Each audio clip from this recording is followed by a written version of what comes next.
বলছি। এই গেট খুল, গেট খুল। হ্যাঁ হ্যাঁ হ্যাঁ, গেট খুল বলছি, গেট খুল। হ্যাঁ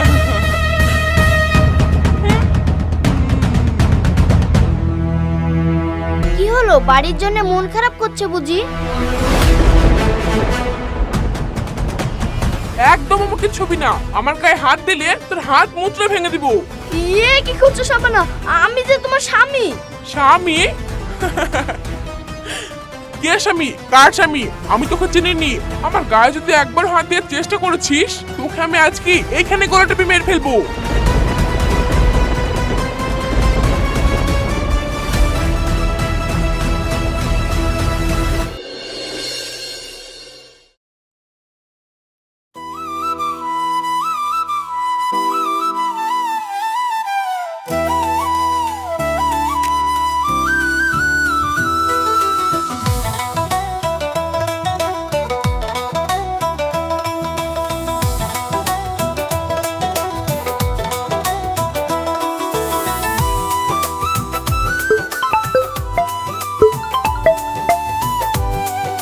হ্যালো, কি রে, এতক্ষণে বুঝি বান্ধবীর কথা মনে পড়ার সময় হলো? আরে না রে পাগল, কি যে বলিস, বিয়ের কোণে তুই, তোর কথা মনে পড়বে না? তা কি করছিস এখন? আর বলিস না, এই তো বাড়িতে আছি। আইবুড়ো ভাত খেতে বসেছিলাম, এই মাত্র শেষ হলো। নিচে যা গরম লাগছে না, তাই ছাদে এসে একটু হাওয়া খাচ্ছি। তোকে তো কতবার করে বললাম আয় আয়, তুই তো এলি না। আমার কি যাওয়ার ইচ্ছা ছিল না বল? কালকেই তো আমার ফাইনাল পরীক্ষা। আর তুই তো জানিস আমি কত কষ্ট করে শহরে পড়তে এসেছি। এখন যদি গ্রামে ফিরে যাই, কালকের মধ্যে কোনোভাবেই ফিরতে পারবো না। এই পরীক্ষাটা না থাকলে আমি তোর বিয়েতে যাব না, তা কখনো হয়? হ্যাঁ, তা অবশ্য ঠিক, পড়াশোনাটাই আগে। তা তুই পরীক্ষা দিয়ে চলে আয়, তখন দেখা হবে। আসবো তো বটেই। আচ্ছা দাঁড়া, তুই এক্ষুনি কি বললি তুই ছাদে আছিস? হ্যাঁ তো, নিচে বড্ড গরম, এখানে বেশ ফুরফুরে হাওয়া দিচ্ছে। তুই এক্ষুনি ছাদ থেকে নাম শাবানা, এক্ষুনি নাম। আরে বাবা, কি হলো হঠাৎ এমন চমকে উঠলি কেন? তুই বুঝতে পারছিস না, তোর গায়ে আজ হলুদ পড়েছে। বিয়ের কোণের গায়ে হলুদ থাকলে ভরা সন্ধ্যাবেলায় বা রাতে ছাদে একা থাকতে নেই। তোদের বাড়ির চারপাশে শুধুই আগান বাগান, জঙ্গল আর বড় বড় গাছপালা। গ্রামের দিকে ওই সব জায়গায় কখন কি অশুভ ছায়া ঘুরে কেউ বলতে পারে না। ধুর পাগলি, তুই বিদেশে গিয়েও সেই গ্রামের বুড়দের মতো আদিকালের কথা ভাবছিস? আমার কিচ্ছু হবে না, সব আলতু ফালতু কথা। গায়ে হলুদ আছে তো কি হয়েছে? আমি তো আমাদের ছাদে প্রতিদিনই উঠি, ভূতপাত বলে কিছু হয় নাকি? দেখ শাবানা, এটা নিয়ে একদম আর কি করিস না। আমি পড়াশোনা করছি ঠিকই, কিন্তু এসব জিনিস একেবারে উড়িয়ে দেওয়া যায় না। বিশেষ করে বিয়ের কোণেদের উপর ওইসব অশুভ আত্মা বা খারাপ জিনিসের নজর খুব তাড়াতাড়ি পড়ে। ফাঁকা জায়গায় আগলা হাওয়া থাকে। তুই একা আছিস, চারপাশটা অন্ধকার। প্লিজ আমার কথা শোন, তুই নিচে যা। আরে বাবা, আমি তো আলোতে দাঁড়িয়ে আছি, তুই এত ভয় পাচ্ছিস কেন? এই তো আর একটু হাওয়া খেয়ে নিচে নেমে যাব। না একটুকুও না, তুই এক্ষুনি নামবি। তুই কি চাস তোর বিয়েতে কোনো অমঙ্গল হোক? অশুভ ছায়া শরীরের ভেতরে প্রবেশ করলে কি মারাত্মক ব্যাপার হতে পারে তোর ধারণা নেই। তুই যদি এক্ষুনি না নামিস, আমি কিন্তু চাচাকে ফোন করে বলে দেব যে তুই ছাদে একা আছিস। আচ্ছা বাবা, আচ্ছা, তোর জ্বালা আর একটু শান্তিতে হাওয়া খাওয়ারও জো নাই। তুই যখন এত করে বলছিস, আমি নেমে যাচ্ছি, ঠিক আছে? এবার খুশি তো? হ্যাঁ খুব খুশি। তুই আগে নিচে নাম, ঘরে গিয়ে আমাকে একটা মেসেজ করবি যে তুই ঘরে ঢুকেছিস, তবে আমি নিশ্চিত হব। সাবধানে যাস কিন্তু। আচ্ছা মহারানী, তাই হবে, রাখছি এখন।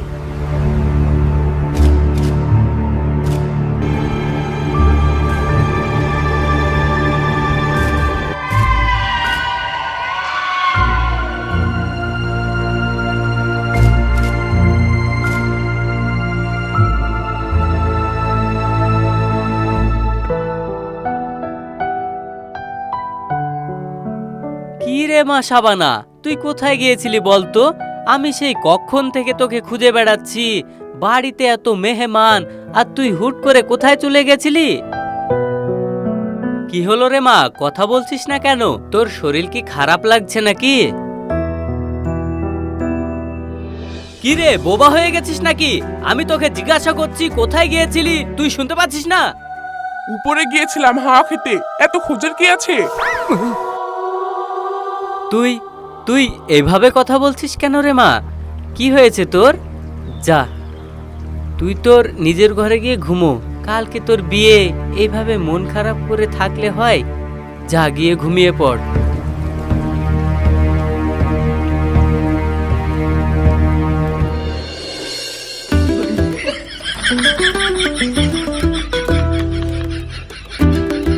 এই নাও বৌমা, এই দুধের গ্লাসটা হাবিব ঘরে গেলে ওকে দেবে।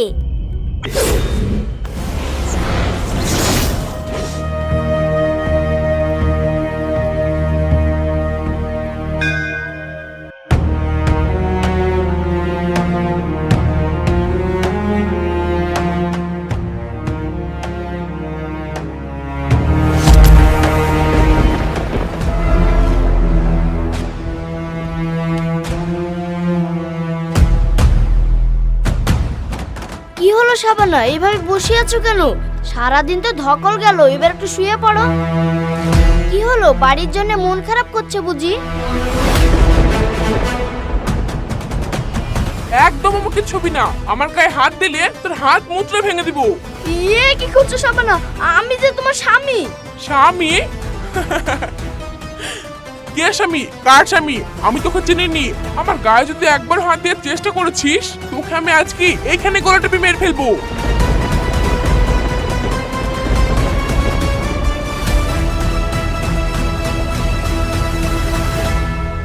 বেয়ান মশাই, হাবিব বাবা, কি হয়েছে? কি সকালে অমন ভাবে খবর পাঠালে কেন? আমার শাবানার কি হয়েছে? কি হয়েছে তা আপনি আপনার নিজের মেয়েকে জিজ্ঞাসা করেন হেলাল সাহেব। আপনার মেয়ের স্বভাব কিন্তু আমাদের একদম পছন্দ হচ্ছে না। কাল রাতে ও আমার ছেলের সঙ্গে যা দুর্ব্যবহার করেছে তা মুখে নেওয়ার মতো নয়। ছেলেটার গায়ে হাত তুলেছে। সে কি? শাবানা তো অমন মেয়ে নয়। আমার মনে হয় নিশ্চয় কোনো ভুল বোঝাবুঝি হয়েছে। কোনো ভুল বোঝাবুঝি নয়, স্পষ্ট কথা শুনে রাখুন। আপনার মেয়ের স্বভাব কিন্তু স্বাভাবিক মানুষের মতো নয়। ওর হাবভাব, চোখের ছাউনি পরিষ্কার বুঝতে পারছি। ও শরীরে কোনো অশুভ পেতাত্তা ভর করেছে, ডাইনি ভর করেছে ওর ঘাড়ে। আমরা ভদ্র মানুষ, এই অপয়া মেয়েকে আমরা এই বাড়িতে এক মুহূর্ত রাখতে পারবো না। আপনি আপনার মেয়েকে নিয়ে চলে যান। মা শাবানা, এসব কি বলছে রে এরা? আমার তো বিশ্বাসই হচ্ছে না রে মা। আমি তো আগে কোনোদিন বুঝতেই পারিনি তোর এই ধরনের কোনো সমস্যা আছে, আর তোর উপরে কোনো খারাপ ছায়া আছে সেটাও তো আমি বুঝতে পারিনি। কি হয়েছে কাল রাতে? আমাকে খুলে বল মা, আমাদেরকে বল কি হয়েছে। তুই চুপ করে আছিস কেন? বল বল কি হয়েছে। আরে কথা বল না মা, একবার কথা বল, কি হয়েছে বল, ওদেরকে বল, ওদের সামনে আমাকেও বল। এইভাবে চুপ করে থাকিস না, ওরা যে তোকে এই বাড়িতে রাখতে চাইছে না। তুই যদি এখন কথা না বলিস আমার কিচ্ছু করার নেই, তোকে আমাকে বাড়ি নিয়ে চলে যেতে হবে। তুই কি হয়েছে বল, একটিবার বল মা।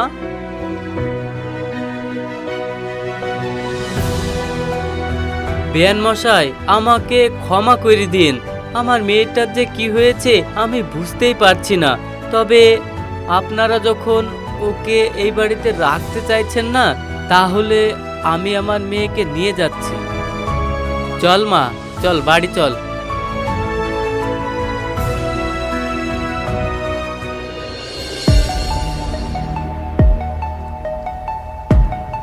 রিজিয়া বুবু, রিজিয়া বুবু, তুমি এসেছো? সর্বনাশ হয়ে গেছে। কি রে সোহান, তুই এমন পাগলের মতো ছুটছিস কেন? কি হয়েছে? রিজিয়া বুবু, তুমি তো এদিকে কিছুই জানো না গো। গ্রামে তো আজব কাণ্ড হয়ে গেছে। কি কাণ্ড? শাবানার বিয়ে তো মিটে যাওয়ার কথা, সব ঠিকঠাক আছে তো? আরে বিয়ের রাতে তো আসল কাণ্ড হয়েছে গো বুবু। হাবিব ভাইয়ের বাড়িতে শাবানা বুবু কাল রাতে এমন অদ্ভুত কাণ্ড করেছে না যে ওকে রাখতে রাজি হয়নি। বলছে নাকি ওর শরীরে ডাইনি ভর করেছে।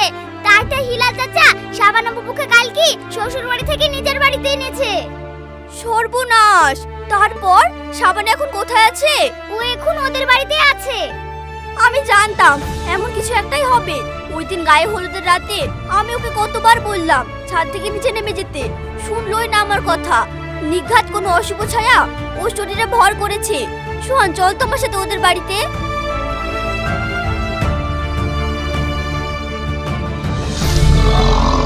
মা রিজিয়া, তুই এসেছিস? দেখ মা, তোর বান্ধবীর কি হাল হলো।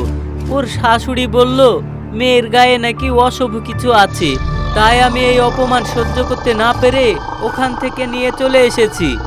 এখন ঘরের ভেতরে তালা বন্ধ, কেমন জানোয়ারের মতো গ্যাংড়াচ্ছে। তুই তো সব থেকে ওর কাছের বান্ধবী, তুই একটা উপায় বার কর মা। আমি তো ওকে সুস্থ করার কোনো রাস্তাই খুঁজে পাচ্ছি না। চাচা, তুমি একদম ভেঙে পড়ো না, আমি তো এসে গেছি। আগে আমাকে একটু ভাবতে দাও।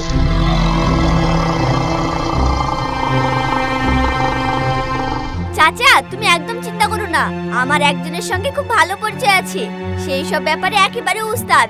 আমি গ্যারান্টি দিচ্ছি চাচা, সে ঠিক পারবে শাবানার মাথা থেকে ওই শয়তান পেতারটাকে তাড়িয়ে দিতে। সত্যি বলছিস মা? কে সেই? পারবে তো এই বিপদের হাত থেকে আমাকে বাঁচাতে? আমার তো বড্ড ভয় করছে রে মা। তুমি একদম ভয় পেও না চাচা, আমি এক্ষুনি ওকে ফোন করে এখানে আসতে বলছি, ওই এলেই সব ঠিক হয়ে যাবে। আচ্ছা আচ্ছা ঠিক আছে, তাহলে ফোন করে ওকে এখানে আসতে বল।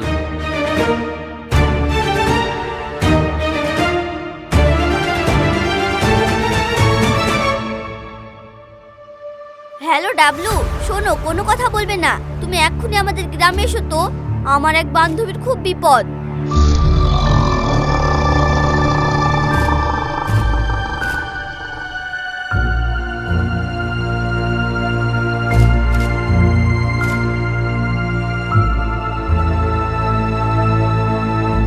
চাচা, এই দেখেন ও চলে এসেছে।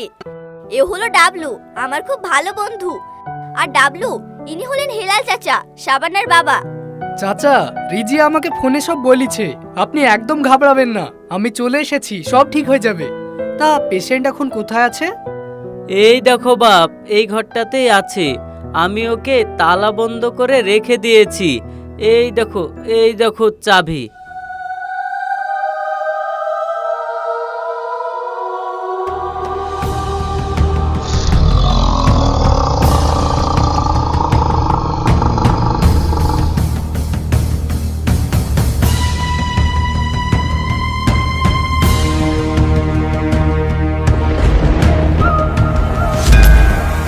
এই এই কে তুই? দাঁড়া দাঁড়া দাঁড়া বলছি। এই গেট খুল, গেট খুল। গেট খুল বলছি, গেট খুল।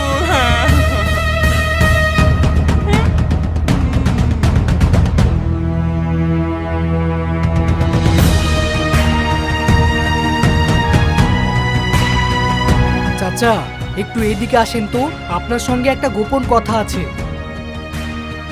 চাচা, আমি নিজের চোখে দেখলাম, ব্যাপারটা যতটা ভেবেছিলাম তার চেয়ে বেশি সিরিয়াস। ওর শরীরে যে জিনিসটা ভর করেছে সেটা অনেক পুরনো আর খুব জেদি।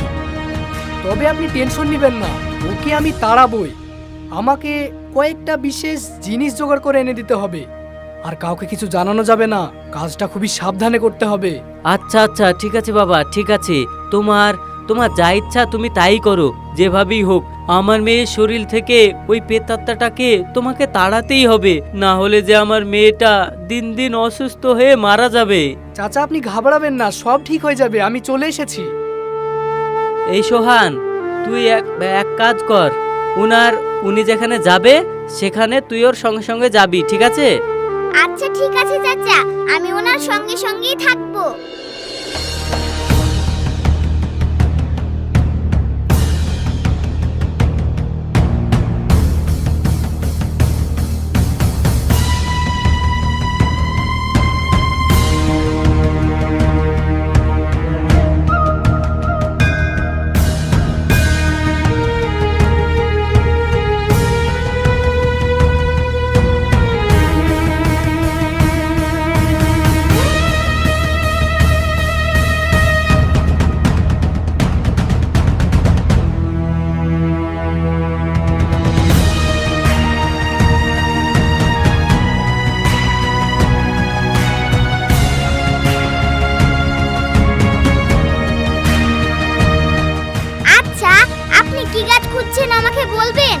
সোহান, আমি যদি গাছটার নাম তোমাকে বলে দিই তাহলে গাছটা আর কাজ করবে না, আর তুমি গাছটা চিনতেও পারবে না।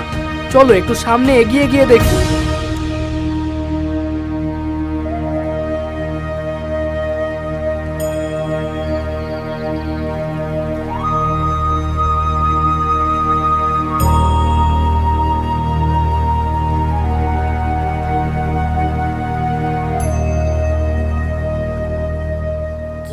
দাঁড়িয়ে পড়লেন যে? সোহান, গাছটা পেয়ে গেছি, এবার কাজ হয়ে যাবে।